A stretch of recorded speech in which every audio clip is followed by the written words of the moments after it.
ہم وہی کہیں گے جو ہمارا دین ہم کو بتاتا ہے۔ ہمارے یہاں ہمارے فقہ میں اس بات کی اجازت ہے، منگنی کا مطلب یہ ہے وعدہ نکاح، ٹھیک ہے نا؟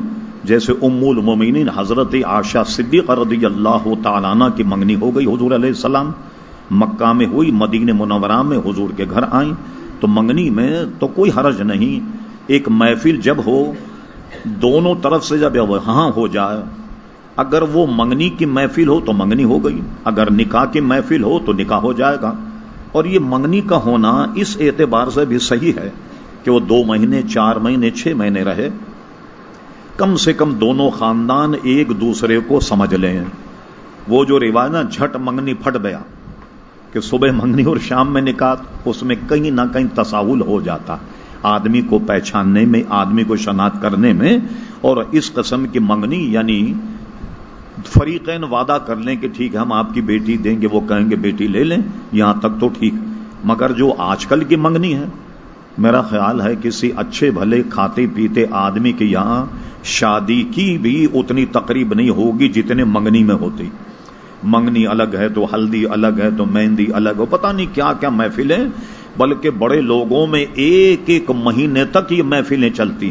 جو رشتہ دار ہیں ان کے 1 مہینے تک نیند حرام، 2 بجے ختم ہو رہی ہے، 4 بجے ختم ہو رہی ہے۔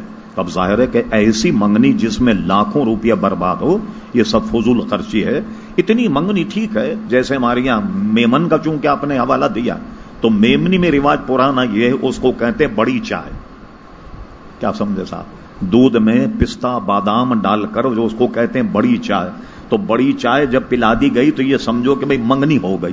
تو ایسی بڑی چائے کتنے کی ہوگی بھائی؟ 1000 2000 کی ہوگی، کوئی اس میں حرج نہیں ہے کہ بھئی وعدہ ہو گیا کہ صاحب ٹھیک ہے آپ سے ہم نے وعدہ کر لیا کہ نکاح ہم اپنی بیٹی دیں گے، ان کا ہم بیٹی لیں گے، شادی کی تاریخ مقرر ہو گئی، اور 4-6 مہینے اگر منگنی رہی کوئی حرج نہیں۔ لیکن اس میں جو حرام کاریاں یہ آ گئیں، آپ اندازہ لگائیے کہ منگنی ہوئی اور ہونے والے میاں بیوی سیر پر بھی جا رہے ہیں، تفریح پر بھی جا رہے ہیں، فلم دیکھنے بھی جا رہے ہیں، اور دعوت میں بھی جا رہے ہیں، خود اپنے جناب ہوٹلوں میں جا کر کے کھانا بھی کھا رہے ہیں۔ اس میں بہت بڑے فساد کی جڑ ہے، اس سے بچنا چاہیے۔